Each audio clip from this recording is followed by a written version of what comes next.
3, aleluya. Y vamos a ir al versículo 19. Cuando usted lo tenga, me dice amén. Y vamos a leer, ¿verdad?, hasta el verso 29. Vamos a estar teniendo nuestra meditación de la palabra del Señor en esta noche. Y dice la palabra de Dios así: entonces, ¿para qué sirve la ley? Fue añadida a causa de las transgresiones, hasta que viniese la simiente a quien fue hecha la promesa, y fue ordenada por medio de ángeles en mano de un mediador. Y el mediador no lo es de uno solo, pero Dios es uno. Luego, ¿la ley es contraria a las promesas de Dios? En ninguna manera, porque si la ley dada pudiera vivificar la justicia, fuera verdaderamente por la ley.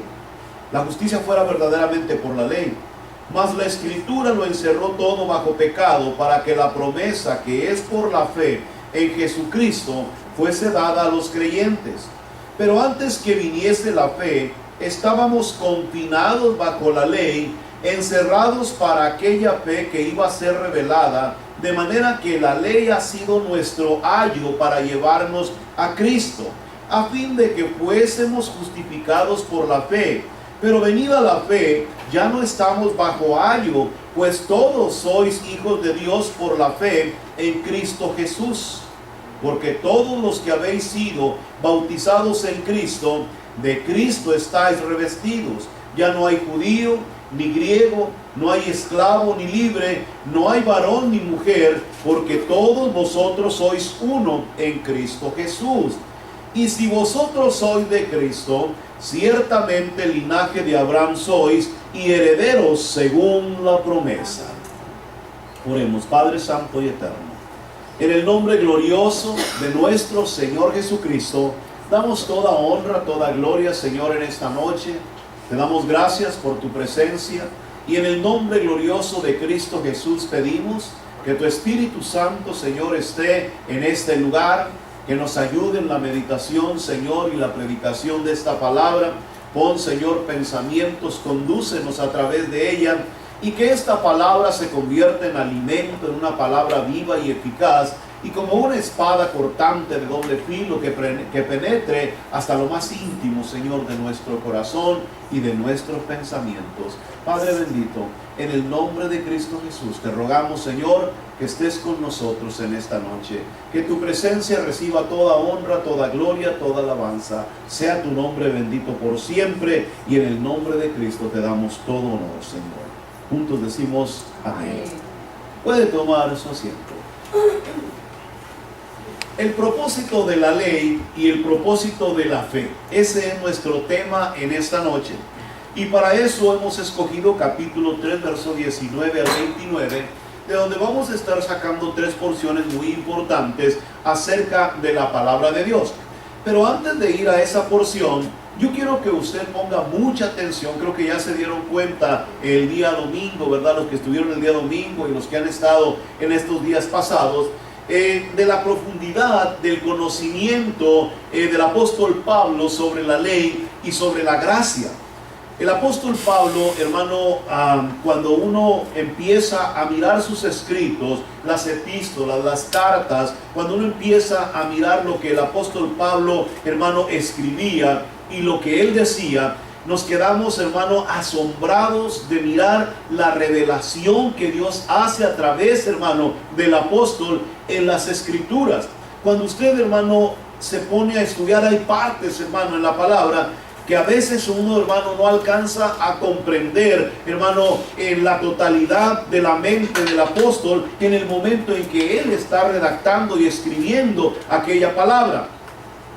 Pero creo que no fuimos solamente, o no somos solamente nosotros los que tenemos este confrontamiento, hermano, en nuestra lectura, en nuestro conocimiento, cuando hablamos acerca del apóstol Pablo. En segunda de Pedro, vaya conmigo a segunda de Pedro, en el capítulo número 3, verso 14, casi al final, hermano, de la escritura. Segunda de Pedro, en el capítulo número 3, verso 14, dice la escritura, para que usted lo vea mejor, dice: por lo cual, oh amados, estando en espera de estas cosas, procurad con diligencia ser hallados por Él sin mancha e irreprensibles en paz.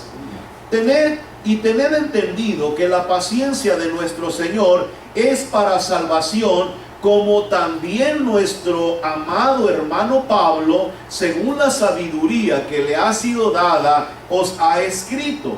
Casi en todas sus epístolas, hablando en ellas de estas cosas, entre las cuales hay algunas difíciles de entender, las cuales los indoctos e inconstantes tuercen, como también las otras escrituras, para su propia perdición. Así que vosotros, oh amados, sabiéndolo de antemano, guardaos, no sea que arrastrados por el error de los inicuos, caigáis de vuestra firmeza. Antes bien, creced en la gracia y el conocimiento de nuestro Señor y Salvador Jesucristo. A Él sea gloria, y ahora y hasta el día de la eternidad. Amén. El apóstol Pedro, hermano, le cité esta cita porque quiero que vea la importancia de lo que aquí está hablando. Cierto que el apóstol Pablo era una persona, hermano, muy preparada, era alguien, hermano, muy instruido, alguien que había estudiado y, hermano, era alguien muy, pero muy capacitado en lo que estamos hablando acerca de la ley de Dios y la gracia. Pero recordemos que el apóstol Pedro, hermano, aunque era una persona del vulgo, era una persona que, verdad, era un pescador, que tal vez no tuvo el grado de intensidad de estudio que el apóstol Pablo tuvo, pero recuérdese que el Espíritu Santo de Dios estaba con el apóstol Pedro. Y el apóstol, hermano, recibió en muchas ocasiones grandes revelaciones del conocimiento de Dios acerca de la ley y de la gracia. Así que cuando hablamos, hermano, de lo que él está diciendo aquí, entendemos que él también consideraba algunas partes de la escritura del apóstol Pablo como difíciles, hermano, cuando dice de entender, difíciles de poder interpretar, ¿sí? Cuando usted, hermano, va y escudriña la palabra de Dios, hay cosas, hermano, que se convierten en lo que nosotros llamamos misterios. Los misterios de Dios, hermano, a través de sus escritos, son aquellas palabras que a veces no nos dejan ir más allá de donde nosotros quisiéramos. Hay como barreras, hay, hermano, partes que por más que le damos vueltas, Dios no nos permite llegar hasta ese lugar y se convierte en nosotros como un misterio de la palabra de Dios. Ahora, no quiere decir que los misterios estén cerrados para nosotros, no, sino que muchas veces esas palabras no están puestas para ese momento ni para ese día de su vida. ¿Me estoy explicando? Recuérdese cuando el Señor le dijo a los discípulos: si les estoy diciendo palabras humanas y no las entendéis, ¿qué pasaría, dijo él, si les digo las espirituales? ¿Verdad? Si las humanas a ellos les resultaban, hermano, algo difícil de poder comprender, imagínense que el Señor les hubiera hablado palabras espirituales en ese momento, hubieran quedado, hermano, ¿cómo se dice?, en shock. Su mente no hubiera podido aprovechar lo que les estaba diciendo, porque esa palabra, hermano, era una palabra demasiado difícil para ese momento. Por eso el apóstol Pedro nos habla y nos dice que debemos de preocuparnos, hermano, por estudiar las escrituras, porque tal vez, hermano, por alguna causa pudiéramos cometer el error de tergiversar la palabra, de caer, hermano, en un error de la palabra, porque no estamos escudriñándola, hermano, bajo la lupa del Espíritu Santo.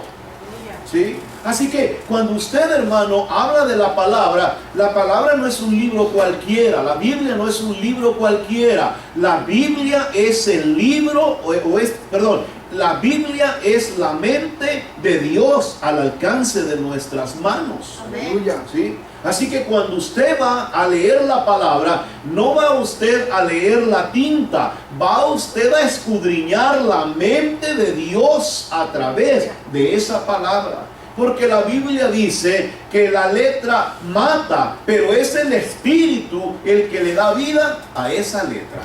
Dios. Amén.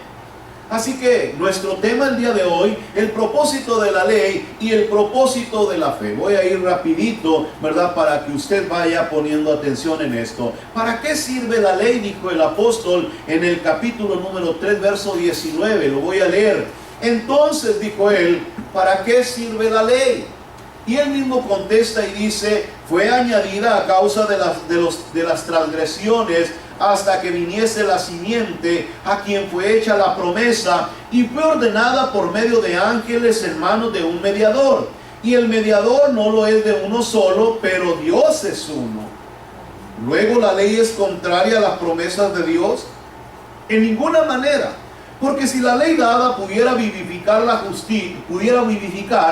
justicia fuera verdaderamente por la ley. Es que como lo tengo subrayado en amarillo me equivoco, pero tiene una coma donde dice si pudiera vivificar. Ahí se detiene y dice la justicia fuera verdaderamente por la ley. Pero no es así. Cuando nosotros hablamos de este pasaje de la Escritura, la Biblia nos dice, ¿para qué sirve la ley? Diga conmigo, ¿para qué sirve la ley? Cuando hablamos de la ley de Dios, es muy importante que sepamos lo que el apóstol Pablo escribió acerca de la ley. Y la Biblia dice que si nosotros usamos la ley legítimamente, es buena. Amén. O sea, no vamos a entrar ahorita en un punto donde es buena la ley o si la hacemos nos equivocamos o... No. La Biblia dice que si usamos la ley legítimamente, la ley es buena. Ahora, vamos a ver a qué se refiere el apóstol Pablo cuando dice que la ley fue añadida a causa de las transgresiones. Cuando miramos el tiempo en que se llevó a cabo la ley de Dios, en que Dios le da la ley, recuérdese que el apóstol Pablo está diciendo que fue 430 años después de Abraham. Y se le dio a Moisés en el monte Sinaí. Ahora, la ley de Dios le fue dada a un pueblo que venía de estar esclavizado. Mire esto. Cuando miramos al pueblo de Israel saliendo de Egipto o en el pueblo de Egipto, el pueblo de Israel había sido contaminado con el modo de vida de los egipcios. Ellos habían recibido por 400 años, hermano, la esclavitud. Habían estado, hermano, bajo el yugo de una nación perversa en lo que se refiere, hermano, religiosidad. Se cree que en Egipto se tenían más de 2000 dioses a los cuales se les adoraba y se les rendía culto. El mismo pueblo de Israel, usted puede mirar que cuando es sacado de Egipto y lo llevan al desierto, reniega de la presencia de Dios. Al punto de que cuando Moisés sube a recibir las tablas de la ley, dice que el pueblo se amotinó porque no miraban que bajaba Moisés del monte. Y entonces le pidieron a Aarón que hiciera un dios. Fíjese. Y dice que cuando Aarón trajo todo el oro, le trajeron el oro y lo derritió, lo vertió sobre algo y salió un becerro. ¿Sí o no dice así? Ahora, póngase a pensar por un momento. ¿A poco si nosotros derritimos un montón de metal y lo tiramos, va a salir una imagen de un becerro o de un animal o de algo así? No. O sea que en la mente de ellos, hermano, ellos tenían una idea de lo que significaban, hermano, esas cosas. Cuando usted mira el becerro era un animal de adoración ahí en Egipto. Así que ellos tenían, hermano, a ese becerro para adorar y era muy importante, lo celebraban cada año y le hacían sus fiestas porque era un dios mayor. Así que cuando ellos hacen la imagen de un dios, no estaban haciendo algo que no sabían, estaban haciendo algo que habían conocido, pero eso demostraba hermano, el corazón que cada uno de ellos tenía, hermano, en ese lugar, estaban contaminados. Como dice la Escritura, las transgresiones del pecado en la vida de ellos, hermano, había dado a luz aquel Dios que supuestamente tenía forma de becerro.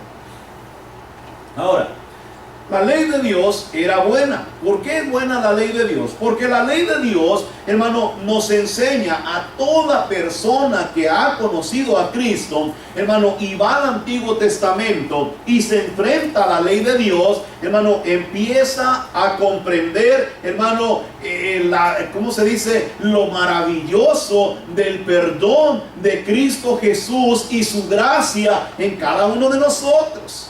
¿Por qué? Porque la ley, hermano, era un sistema religioso muy estricto que tal vez muchos de nosotros no pudiéramos cumplir.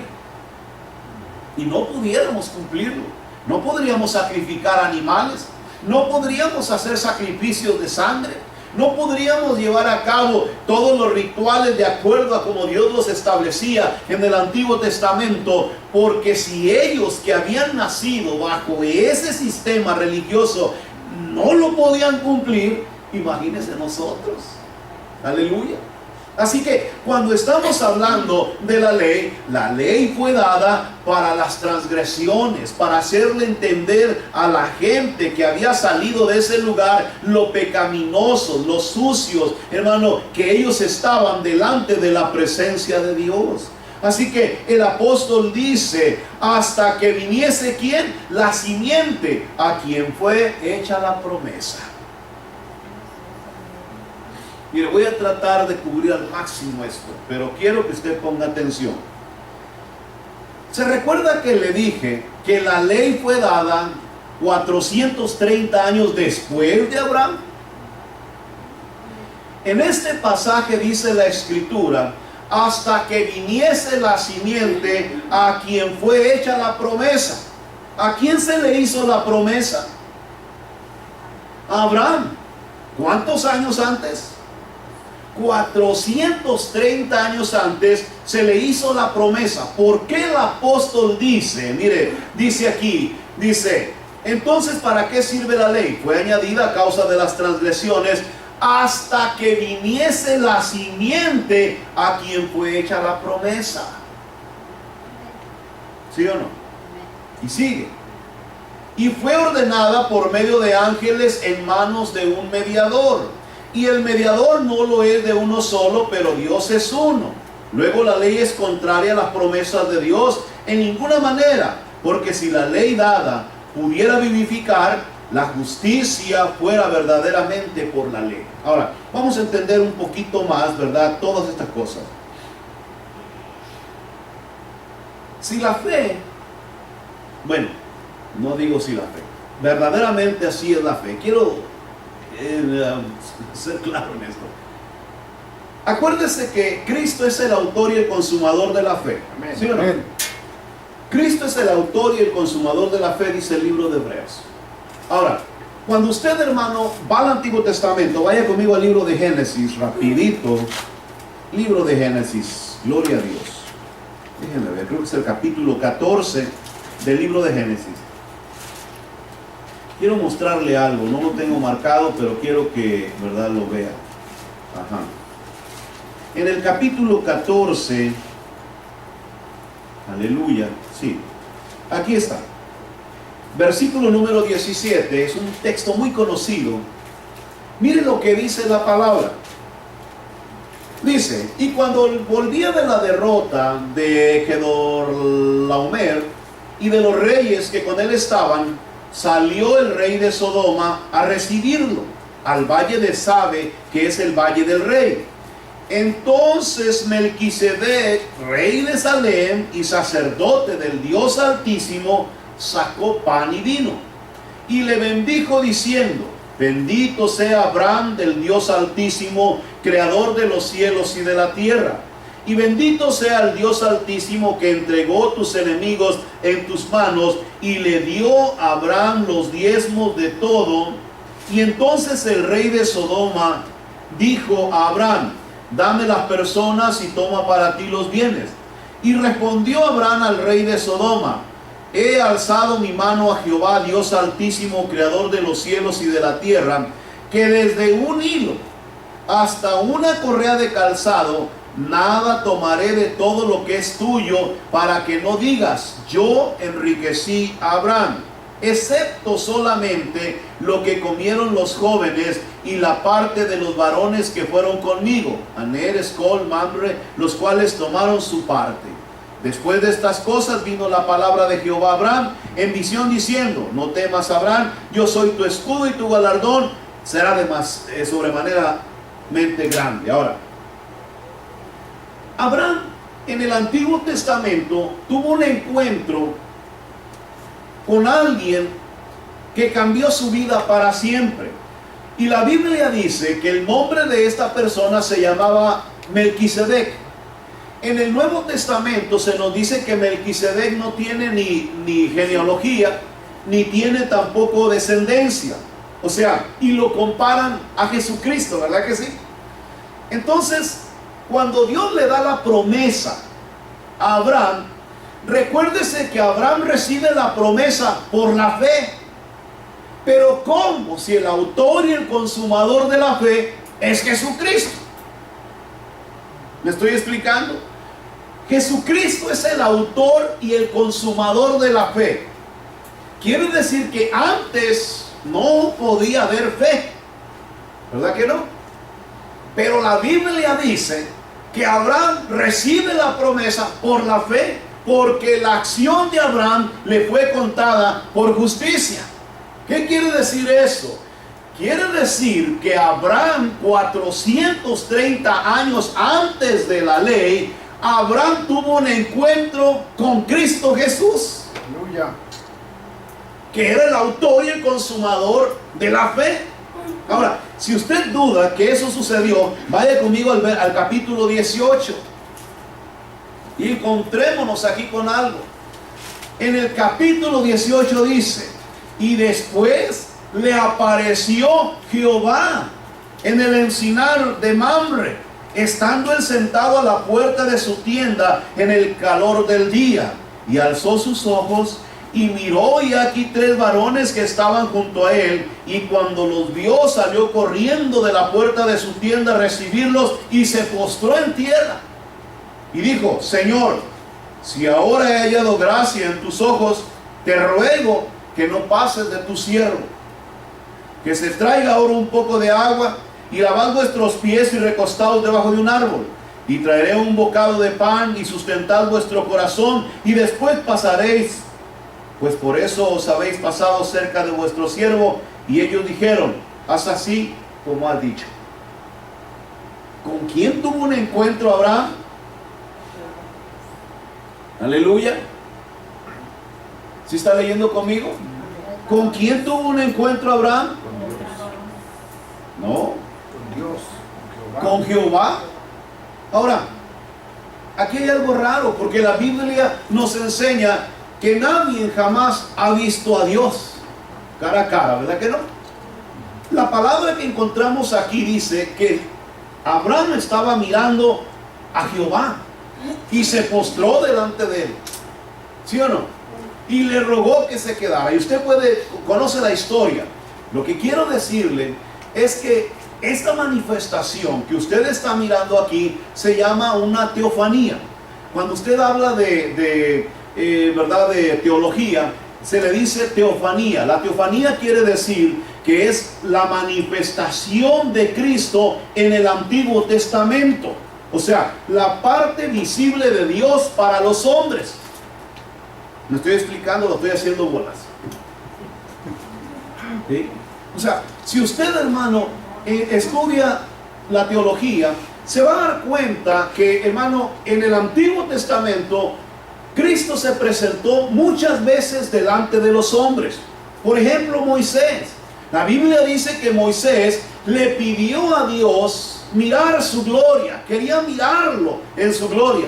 Pero Dios le dijo: no, solo te voy a mostrar mis espaldas, pero te voy a esconder en la roca. ¿Verdad que sí? Y eso fue todo lo que Moisés pudo ver. Moisés no pudo ver a Dios cara a cara, pero la Biblia dice que Moisés hablaba en la tienda cara a cara con Dios. Ahorita lo vamos a ver. Vaya conmigo a Gálatas. Aleluya. Y en Gálatas, en el capítulo número 19, verso 19, dice: hasta que viniese la simiente a quien fue hecha la promesa. ¿Verdad que sí? ¿Por qué dice hasta que viniese la simiente a quien fue hecha la promesa? Porque en aquel tiempo, cuando Cristo estaba en la tierra y se presentaba delante de los hombres, hermano, todavía no venía como el Salvador del mundo, sino que era la manifestación de Dios en medio de los hombres para ir fortaleciendo la fe de ellos. Por eso Abraham, hermano, entendió lo que era la fe. Porque si no, ¿de dónde iba a sacar si el autor y el consumador era Dios? Cristo Jesús. Aleluya. Los dos hijos que andan así. Miren lo que dice para que vean. Dice: y fue ordenada por medio de ángeles en manos de un mediador. Y el mediador no lo es de uno solo, pero Dios es uno. Ahora, lo que dijo la hermana, ¿verdad? ¿Cómo está eso? Cuando miramos, por ejemplo, a Jesucristo, Jesucristo es el mediador entre Dios y los hombres. Es el sumo sacerdote para todos nosotros. Pero cuando miramos a Jesucristo, Jesucristo se convierte en el mediador de todos los hombres. Pero dice, pero Dios es uno. O sea, no era una decisión de Cristo, era una decisión de Dios. O sea, Dios fue el que puso el mediador en medio de nosotros, y Cristo Jesús y el Señor Jehová, el Dios creador de los cielos y de la tierra, son uno. Ahí está. ¿Me estoy explicando?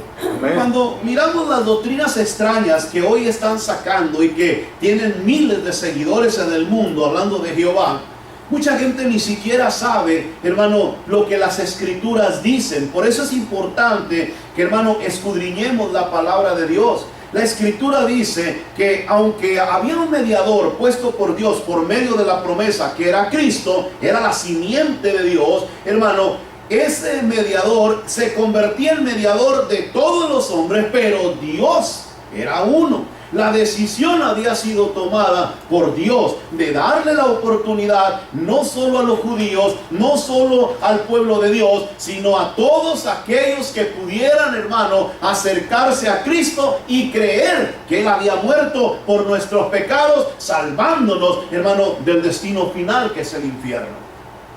Aleluya. Luego la ley, dijo, es contraria a las promesas de Dios. En ninguna manera, dijo él, porque si la ley dada pudiera vivificar, ¿qué quiere decir eso? La ley no fue dada para eso. La ley fue dada para la purificación de los pecados de los que habían salido del pueblo de Egipto. Por ejemplo, nosotros, cuando usted viene a Cristo, cierto, nos leen el Nuevo Testamento y los Evangelios, y nos toca el corazón, y nos sentimos, hermano, ¿cómo se dice? Constrictos, hermano, dentro de nuestro ser, al mirar a ese Dios tan maravilloso que nos da la oportunidad de pertenecer a su reino. Pero es la ley la que nos hace recapacitar y cambiar nuestros corazones delante de Dios. ¿Por qué cree que hay muchos cristianos que no cambian? Que siguen aferrados, hermano, a su vieja manera de vivir, que siguen haciendo las mismas cosas, que se siguen comportando de la misma manera, que nunca cambian su corazón, porque no le dan importancia al Antiguo Testamento. O sea, el Antiguo Testamento es el que purifica y cambia, transforma el corazón del hombre. Es el que saca la iniquidad. Es el que te hace entender, hermano, los separados que estamos de la presencia de Dios. ¿Me explico? Por eso, usted escucha a muchos que dicen, ay, es que yo me confundo cuando veo el Antiguo Testamento. Ay, es que yo me hago olas con todo lo que dice ahí. ¿Sí? porque usted está, hermano, confrontándose a usted mismo cuando mira los pecados que ahí se mencionan: adulterio, fornicaciones, muertes, mentiras, rumores, contiendas, pleitos, celos. ¿Sí o no? Ahora, ¿por qué Dios escribió todas esas cosas? Pues porque eran importantes para alguien que había salido de Egipto. Ahora, ¿quiénes son los que qué es la representación de Egipto? El mundo. ¿De dónde venimos nosotros? Del mundo, del Egipto espiritual. Necesitamos la purificación de la ley, ahorita va a ver, para que la ley nos lleve a Cristo Jesús. Mire eso. Ay, Dios mío. Voy a pasar al segundo punto, porque si no, no me queda tiempo. ¿Sí? Dijo el apóstol, ¿para qué sirve la ley? Y dice, la ley nos encerró y todo fue bajo pecado. Versículo 22 al 25. Léalo conmigo con calma, porque es que el apóstol escribe de algo muy tremendo en esto. Dice, mas la escritura lo encerró todo bajo pecado, para que la promesa que es por la fe en Jesucristo fuese dada a los creyentes. Pero antes que viniese la fe, estábamos confinados bajo la ley, encerrados para aquella fe que iba a ser revelada. De manera que la ley ha sido nuestro ayo para llevarnos a Cristo, a fin de que fuésemos justificados por la fe. Pero venida la fe, ya no estamos bajo ayo. Ahora sí ya comprendió. Ahora, ¿cómo era eso que no había venido la fe si Abraham es el padre de la fe? 430 años atrás, Abraham es el padre de la fe. Y aquí dice el apóstol que, hermano, que hasta que no viniese la fe, debíamos de estar confinados. ¿En dónde? Bajo la ley. Ahora, ¿por qué teníamos que estar confinados bajo la ley? Recuérdense que le está hablando al pueblo de Israel. Sí, le está hablando al pueblo de Israel, a los que son israelitas. ¿Por qué están confinados bajo la ley? Porque la ley dice, hermano, los iba a transportar, iba a ser el transporte que los llevaría hacia la gracia. Era el ayo que ellos tenían. Era quien los iba a tomar de la mano y los iba a llevar para entregarlos en las manos, ¿verdad?, de la gracia de Cristo Jesús. Mire, hace tiempo caí enfermo ahí en Bakersfield, me llevaron a un hospital y me acostaron en una cama para hacerme unos estudios. Y yo tenía aparatos y todo por el cuerpo, y cables y unas cosas aquí, hermano, en un lado, y un sonido, y ahí estaba yo desde las 2 de la mañana. Pero como a las 6 de la mañana llegó una persona y ya empezó a hablar conmigo y me dijo, mire, no entendemos por qué, ¿verdad?, a usted, ¿verdad?, le pasa esto, le da este problema, y queremos hacerle unos estudios, pero necesitamos ponerle, dijo, un tipo de líquido en su cuerpo, en su, ¿cómo se llama?, en sus venas, para poder, dijo, detectar por medio de aparatos, dijo, qué es lo que sucede dentro de su corazón, de todo su cuerpo. Dijo, pero necesitamos que usted nos dé la aprobación, porque de 1 millón de personas, me dijo, una se queda muerta. Y dije yo, a lo mejor me voy a sacar la lotería hoy, gloria a Dios. Dijo, y yo ya estaba enfadado, hermano, de estar con ese nerviosismo, de no saber qué pasaba, qué sucedía, si tenía algo malo, si había algo que estaba mal en mi corazón. Entonces yo di la aprobación, dije que sí. A las 9 de la mañana llegó una persona, me quitaron todos los aparatos que tenía y me subieron en una silla de ruedas. Me pusieron los pies en la silla de ruedas. Puedo caminar bien, pero ellos me subieron ahí y me llevó. Era una jovencita. Me llevó por todo el hospital y fue y me depositó allá en el lugar donde me iban a hacer el primer estudio. ¿Sí? Y terminaron de hacer todo eso. Y bueno, yo me paré para irme. No, llegó otra vez la persona, me volvió a subir en la silla y me volvió a llevar a otro lugar. ¿Sí? Ahora, lo que quiero decirle con esto que cuando estamos hablando de la ley de Dios era como esa silla, ¿sí? Donde usted se tiene que sentar, aunque usted pueda moverse por usted mismo, pero se va a sentar allí porque la ley lo va a conducir ¿hasta dónde? Hasta Cristo Jesús. Lo va a llevar a la gracia de Dios, ¿sí? Cuando usted está hablando de la ley, el propósito de la ley era que la ley lo pudiera conducir a usted a la presencia de Cristo.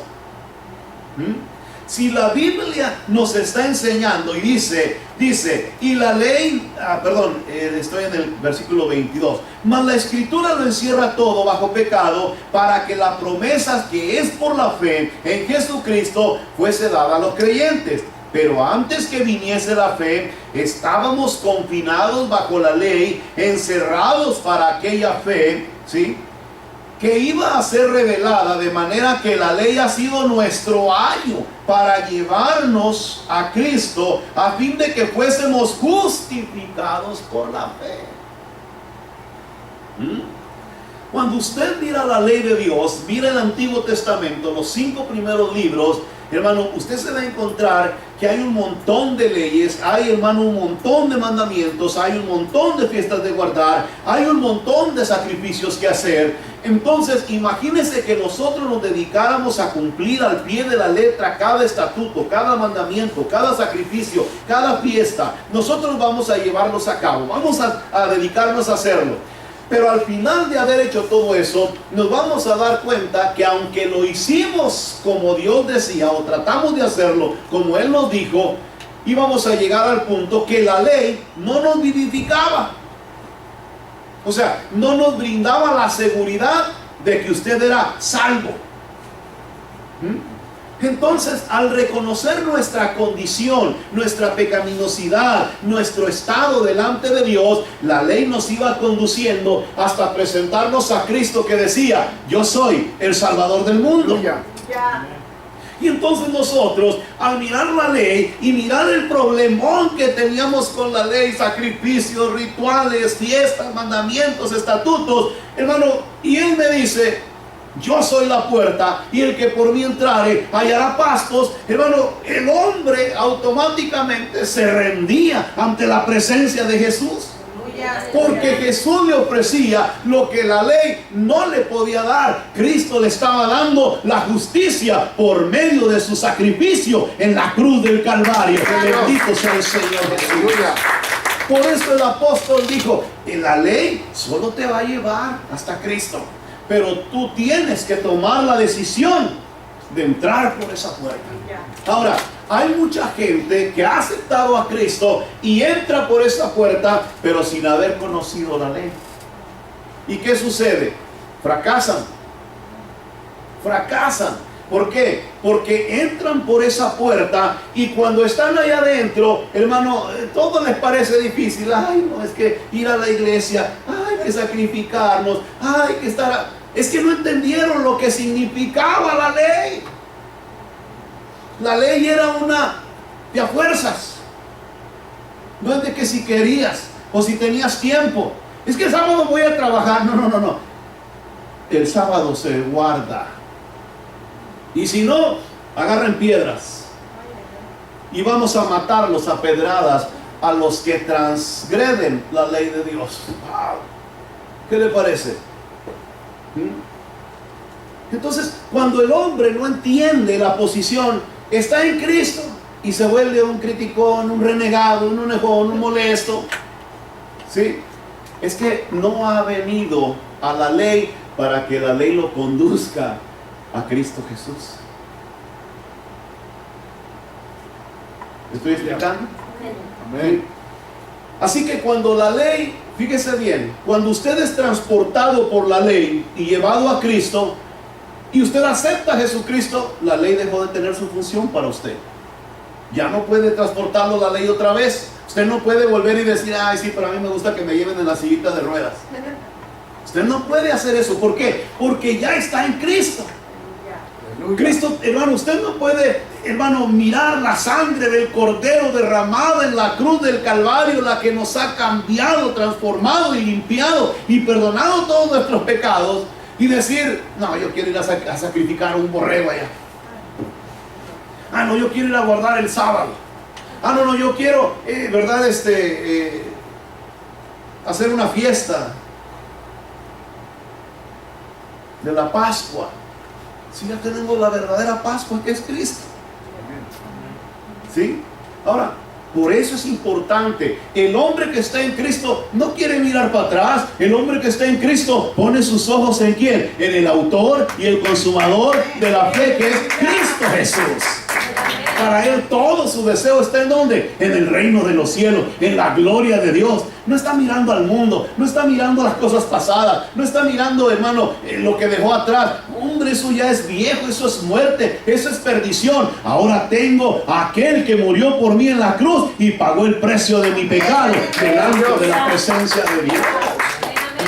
La ley solamente me transportó hasta este lugar. Entendí lo difícil, lo duro, hermano, entendí lo tenso que era vivir bajo esa ordenanza.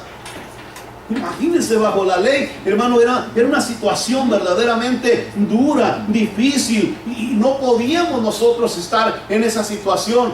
Gracias a Dios que envió a su Hijo a morir por nosotros en la cruz del Calvario, porque si no, todos nosotros estuviéramos perdidos. Y véanlo en la Biblia, dice la palabra, si el justo con dificultad se salva, ¿dónde va a quedar el impío y el pecador? Aleluya. Así que imagínense la escritura. Vamos a seguir adelante. Cuando nosotros miramos los últimos versos, el verso 26 en adelante, dice la palabra, pues todos sois hijos de Dios por la fe en Cristo Jesús, porque todos los que habéis sido bautizados en Cristo, de Cristo estáis revestidos. Seguimos leyendo. Ya no hay judío ni griegos, no hay esclavo ni libres, no hay varón ni mujer, porque todos vosotros sois uno en Cristo Jesús. Y si vosotros sois de Cristo, ciertamente linaje de Abraham sois y herederos según la promesa. ¿Me estoy explicando? El apóstol les dice a los de Gálatas, a los de Galacia, hey, ustedes conocieron la ley, ustedes sabían lo que la ley decía. La ley imponía la circuncisión. Perfecto, ¿verdad? Bajo la ley era un ritual que se tenía que hacer a los 8 días de haber nacido. Tenía que presentarse el niño en el templo, se le tenía que hacer el ritual de la circuncisión y tenían que pagar también un sacrificio, ¿verdad? Hacer un sacrificio a Dios por el nacimiento de aquel niño y la purificación de la mujer. Fíjese. Cuando estamos hablando de lo que Dios nos está diciendo, la Biblia nos dice que lo primero que sucede cuando usted ha entendido, hermano, que bajo la ley no va a llegar al cielo, no va a poder llegar a la gloria de Dios, las obras no lo van a salvar, las obras no van a poder llevarlo ante la presencia de Cristo, no va a poder usted entrar en el reino de los cielos y mirar al Padre, hermano, por medio de las obras, por medio de la ley. Usted no puede hacer eso. Entonces se encuentra a Jesús. Y cuando usted encuentra a Jesús, usted tiene dos opciones. Uno, aceptarlo o rechazarlo. Pero si usted lo acepta como su suficiente Salvador, automáticamente Dios le da la potestad de que usted se ha hecho hijo de Dios. Fíjense, por la fe. Por eso, cuando usted mira en el Nuevo Testamento que había personas, se recuerda aquel hombre que había sido ciego y que Cristo lo sana. Y entra al templo, y en el templo de verdad lo empezaron a cuestionar y a preguntarle, ¿que tú no eras el sí, yo era ciego? ¿Y cómo es? Ah, pues hubo alguien que me dijo, toma tu lecho, ¿verdad? Y me mandó a la... Pero es un sábado. Y bueno, lo cuestionaron hasta que, ¿verdad? Él les dijo, bueno, ustedes también quieren, ¿verdad?, seguirlo a él. Y se enojaron tanto los fariseos que lo corrieron, dice, lo echaron fuera, hermano, de ahí. Lo expulsaron de la sinagoga. Pero cuando lo expulsaron, dice, se encontró con Jesús. Y Jesús, hermano, lo confronta. Y cuando lo confronta, le pregunta, ¿verdad? ¿Y quién es ese Cristo para creer en él? Dijo aquel que había sido ciego, pero ahora que estaba mirando. Y dice la escritura que le dice el Señor, yo soy. ¿Sí? Y cuando Cristo le dijo que Él era, lo primero que aquel hombre hizo fue postrarse delante de Él y adorarlo. Y solo por esa fe pasó a ser hijo de Dios. Porque creyó en el autor y el consumador, que era la simiente divina de Dios. Aleluya. A quien le fue dada la promesa. ¿Sí? Cuando nosotros miramos lo que le sucede, dice la Escritura que en el momento que usted acepta a Cristo como su suficiente Salvador, cuando has entendido todo esto, cuando has comprendido la profundidad de la ley, el problema de la ley, y vienes a Jesús, Jesús te hace hijo de Dios y te da una vestimenta, fíjese bien, de Cristo. Ahí, bueno, se lo voy a leer porque veo como que no pusieron mucha atención. Verso 27. Porque todos los que habéis sido bautizados en Cristo, de Cristo estáis revestidos. Sí, mira lo que dice ahí, ¿verdad que sí? Ahora, tal vez no lo entiende. Y si lo entiende, pues gloria a Dios. Pero, ¿qué es un revestimiento? Vamos a decirlo así. Cuando nosotros trabajamos para una compañía, lo primero que hacen en la compañía es darte una vestimenta para que tú vistas igual que todos los que están trabajando para esa compañía, ¿verdad? Esa es la distinción que usted tiene, y toda la gente que trabaja ahí te mira con ese uniforme y ya saben que eres parte de esa compañía. Pero si tú no traes esa vestimenta y entras a la compañía, inmediatamente la gente se da cuenta que tú no trabajas en esa compañía. Y hasta te preguntan en qué te podemos servir, ¿verdad? Porque no traes la vestimenta. Cuando nosotros estamos hablando de Cristo, la Biblia dice que Cristo, hermano, al bautizarnos, nosotros fuimos revestidos de Cristo. Quiere decir que Dios, cuando nos mira, hermano, a todos nosotros, no nos está mirando como usted se mira el día de hoy. Dios nos mira como a Cristo. Aleluya. Gloria a Dios. Y yo le digo, cuando yo miraba eso, ¿me parezco a Cristo yo? ¿Se parece usted a Cristo? No, hombre. No nos parecemos. Pero por medio del sacrificio y por la fe, al haber aceptado a Jesús, Jesús nos dio un revestimiento igualito al de Él. Que es la que el Padre mira cuando usted, hermano, se presenta delante de su presencia.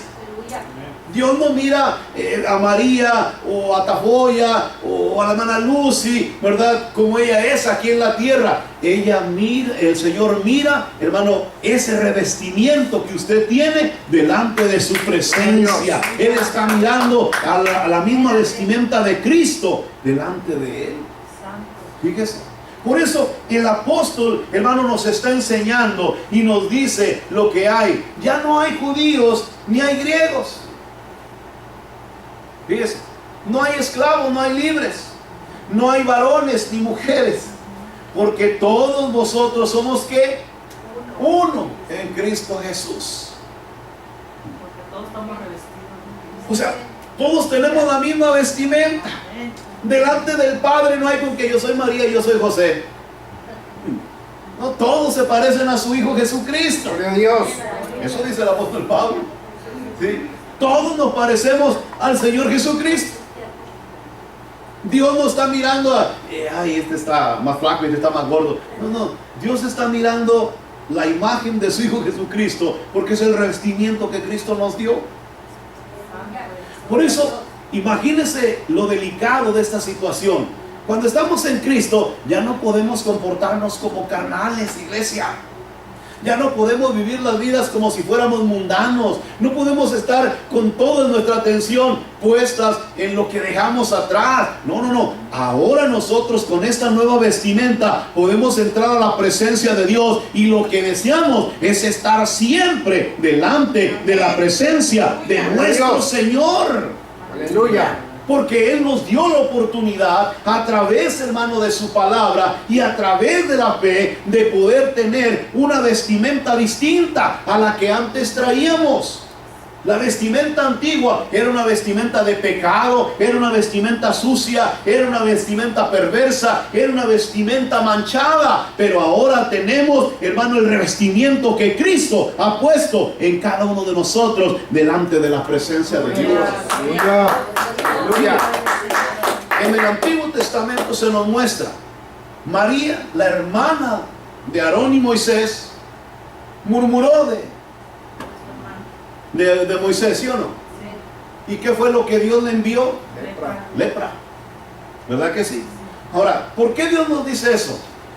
Porque las personas que estamos en Cristo no podemos estar en Cristo y ser criticones y murmuradores. Aleluya.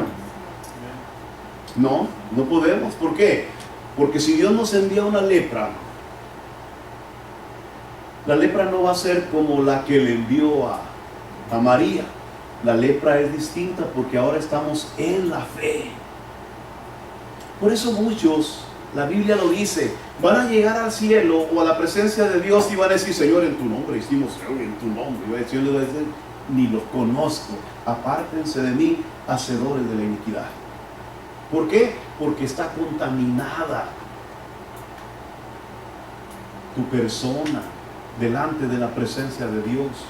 Por eso el apóstol dice, mire, ya voy a terminar. Dice el apóstol, dice: y si vosotros sois de Cristo, ciertamente linaje de Abraham sois y herederos según la promesa. ¿Herederos de qué? Herederos de la gloria de Dios. ¿Sí o no? La promesa del Señor es que en Él iban a ser benditas todas las familias de la tierra. ¿Se recuerda?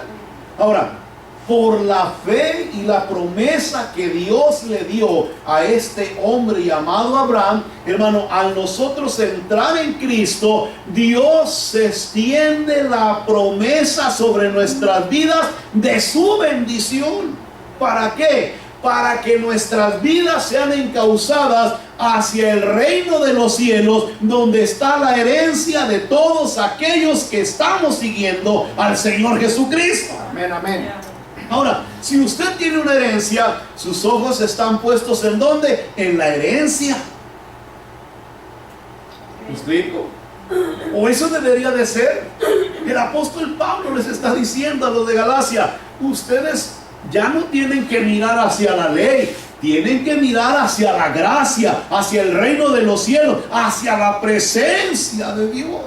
Gloria a Dios. Porque allá está su herencia. ¿Y cuál es la herencia que Dios nos dio? Vida eterna en Cristo Jesús. Aleluya.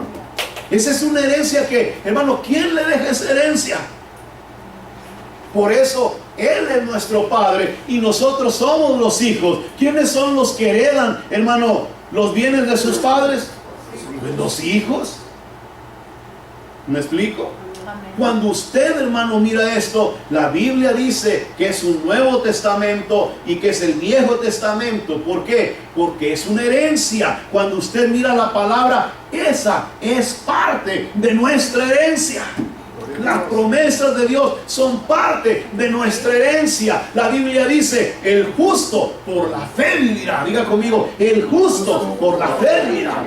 Que se le convierta, levántese todos los días por la mañana diciendo: el justo por la fe vivirá. Camina en el día: el justo por la fe vivirá. ¿Qué quiere decir eso? Quiere decir que cuando usted, hermano, tiene fe y cree la palabra de Dios, esta palabra se vuelve realidad en su vida personal. Aleluya. Aleluya. O sea, la bendición de Dios está con usted, hermano, en este caminar. Esa es su herencia, ¿sí? O es parte de su herencia. Ella dice, porque mire, hermano, a veces creemos al 100% lo que la Biblia dice en lo referente a la salvación. ¿Cuántos creen que son salvos? Amén. Ni lo dudamos, amén, porque hemos aceptado a Cristo como nuestro suficiente Salvador. Pero si tuviéramos que ver alguna promesa de la palabra, hay muchas promesas que a veces dudamos que se puedan cumplir en nosotros. ¿Verdad que sí? Pero esas promesas están al alcance de nuestra mano porque son nuestra herencia. Aleluya. O parte de nuestra herencia. Lo único que tengo que hacer es que creer lo que esa palabra está diciendo. Y se acabó. Ella va a dar su fruto en aquellos que tienen fe. Amén. Aleluya. Porque la fe es lo que agrada a Dios. Sin fe, dice la Escritura, es imposible. Santiago dice cuando habla de la fe, hey, no seas como las olas del mar. Que hoy sí, hermano, hoy aleluya, creo que hoy sí me va a contestar. No seáis como las olas del mar. Cuando le vayas a pedir algo a Dios, no dudes en que Él lo va a hacer. ¿Por qué? Porque es nuestro Padre. ¿Por qué? Porque Él dice que esta es mi herencia. ¿Por qué? Porque yo estoy revestido de Cristo. ¿Por qué? Porque Él me mira como a su Hijo, aleluya, en Cristo Jesús. Y tengo la promesa que Él le dio a nuestro Padre Abraham por medio de la fe. Bendito sea el Señor Jesucristo. Aleluya. Ya no le voy a dar más, póngase de pie, hermano. Gloria a Dios. Ya tiene suficiente. Ya, vámonos con esto. Pero váyanse a rumiar, sí.